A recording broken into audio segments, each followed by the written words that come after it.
Transaction number 2।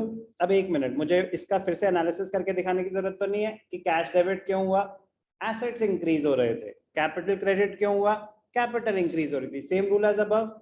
चलो, purchase goods, goods transaction number 2, purchase goods for business.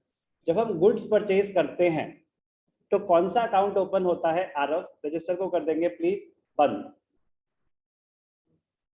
जब हम goods purchase करते हैं तो जर्नल में कौन सा अकाउंट क्रिएट होता है? Purchases. Be careful, accounting equation में अलग रूल्स अप्लाई होते हैं और जर्नल में अलग रूल्स। जो जर्नल के रूल्स हैं वो एक्चुअल अकाउंटिंग के रूल्स हैं। तो जब हम गुड्स खरीदते हैं तो परचेजेस अकाउंट में जाएगा। अकाउंटिंग इक्वेशन में हम सेम चीज को स्टॉक में दिखाते थे, एसेट्स में दिखाते थे। कोई डाउट? तो जब हमने गुड्स परचेज करे तो पृथ्वी परचेज गुड्स वर्थ ₹75,000। ये कैश ट्रांजैक्शन है या क्रेडिट ट्रांजैक्शन है? व्हाई?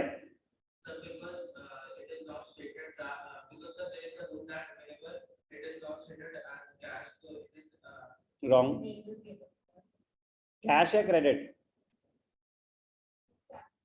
कैश या क्रेडिट? श्योर?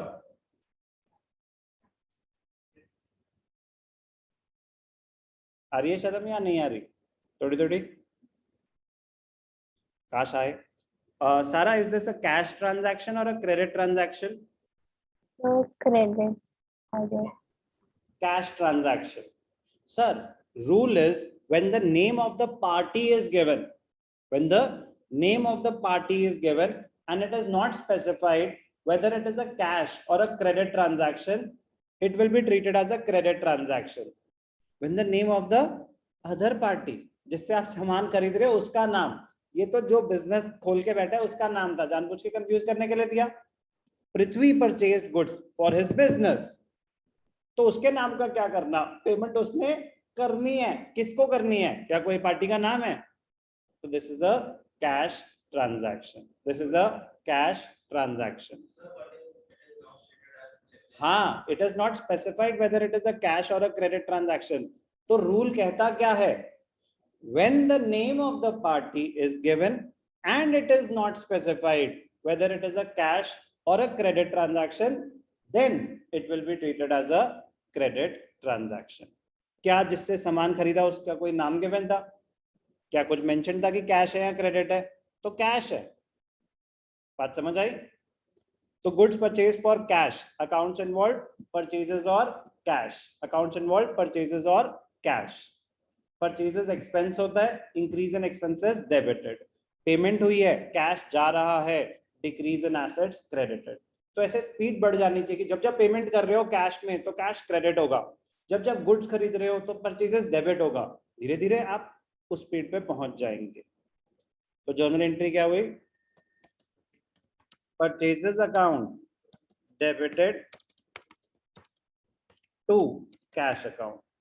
सर हम एक ही लाइन में नहीं लिख सकते परचेजेस अकाउंट डेबिटेड, उसी के नीचे सीधा टू कैश, या आपने थोड़ा स्पेस देनी है, स्पेस 2 फिंगर स्पेस दे देना, ठीक है ना प्लीज। फॉर्मेट है, नरेशन क्या हो गई? Goods purchased for cash ₹75,000। Analysis करते हैं। परचेजेस अकाउंट डेबिट क्यों हुआ? क्योंकि आपके एक्सपेंसेस इंक्रीज हुए। कैश अकाउंट क्रेडिट क्यों हुआ? क्योंकि आपके पेमेंट हुई है, एसेट्स डिक्रीज हुए। कोई भी doubt? Now Prithvi purchase goods worth ₹75,000 from Anvesha. Now the rule will be applied. कौन सा rule? When the name of the party is given and it is not specified whether it is a cash or a credit transaction, it will be assumed to be a credit transaction. यहां पे rule apply होगा। Purchase goods from Anvesha, Anvesha, तो name of the party was given but it was not specified whether it is a cash or a credit transaction. Wait out. So is it a cash or a credit transaction? It is a credit transaction. तो accounts involve purchases, and the creditor, creditor का नाम given है तो अन्वेषा आ जाएगा। तो purchase करा है सामान तो परचेज अकाउंट तो डेबिट होगा ही होगा, बट क्योंकि हमने पेमेंट नहीं करी तो क्या आ जाएगा, टू अन्वेषा। नाम के आगे अकाउंट लिखने की जरूरत नहीं होती। Analysis, narration, goods worth rupees 75,000 purchased from Anvesha on credit। कोई भी डाउट? परचेजेस अकाउंट डेबिट क्यों हुआ? हमारे खर्चे बढ़ रहे हैं। प्लीज ये रूल्स आप लिखेंगे, जब आप क्वेश्चन सॉल्व कर रहे हो तब मत लिखना।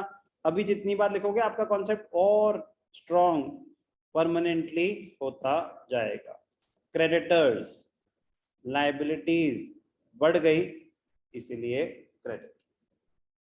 जर्नल वीक रह गया, जिंदगी भर अकाउंट्स नहीं कर पाओगे। जर्नल स्ट्रांग हो गया तो जिंदगी भर एक एडवांटेज पे रहोगे, और जर्नल मुश्किल नहीं है। प्रॉब्लम ये होती है, गैप्स आते हैं कि जब आप जर्नल पे पहुंचे तो जर्नल आराम से किया कि नहीं किया, पहला पॉइंट। दूसरा, तो जर्नल करने से पहले जो चीजें करनी चाहिए थी वो आपने कितने अच्छे से करी, वो सारी चीजें मैटर करती हैं। तो आपकी बेसिक अकाउंटिंग टर्म्स क्लियर होनी चाहिए, आपके rules of debit and credit clear होने चाहिए, बस इतनी सी रिक्वायरमेंट है। तो वो हमने कर लिए, आपने करे कि नहीं करे वो आप जाने।